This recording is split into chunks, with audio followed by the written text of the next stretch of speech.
Are you someone that's been considering selling your home, but you've owned the property for 10, 20, 30 years or longer, and the thought of selling, resetting that tax base and paying thousands more in property taxes each year just isn't going to work for you?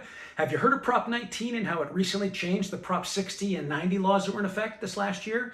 Hey, this is Craig with Aviar Real Estate, your Conejo Valley real estate expert. And if you're not familiar with Prop 19 and how it affects your ability to transfer your property tax base, let me fill you in real quick. Now, first of all, Prop 19, when it got voted in, kind of brought in a couple of different propositions that were in effect here and changed them a little bit. So there's kind of two facets to it. The first part is what we're talking about, which is the ability to transfer your property tax base from your primary residence to your new primary residence. The second part of it is transferring your primary residence to a child or grandchild upon death and the tax implications there. We'll talk about that in a different video. Today we're talking about transferring of your primary residence. So if that's something you've been considering doing and you qualify, definitely a great program to take advantage of. So here's the differences between the two. So Prop 60 and 90 was put into effect in the late 80s. It was primarily to allow older people to be able to sell their home, downsize some, not have to pay a higher property tax base because obviously prices have gone up, and allow a little more flexibility in the real estate market. It worked for many years,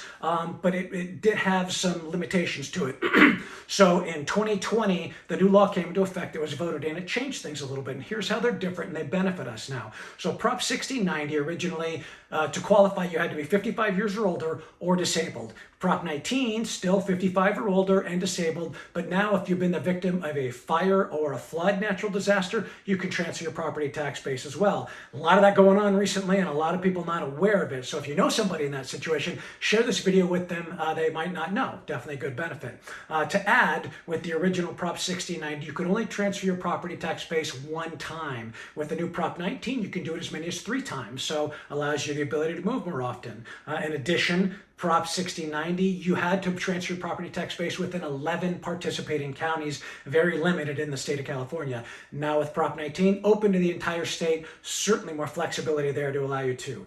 Prop 19, the home that you bought, Prop 6090, the home that you bought, your replacement property had to be lesser value than the home that you were selling. Definitely limited people there. Now with the new Prop 19, you can buy a more expensive home. Your primary property tax base will transfer, but it is going to go up by the taxable amount on the difference between what you sell your home for and what you buy your new home for. So that amount there, that tax amount will be added to your tax roll base. So definitely a good program to have. And in addition, what a lot of people didn't know with the old one, and I want to point out, which is still in effect with Prop 19, is you have 2 years in order to transfer that property tax base when you sell your home.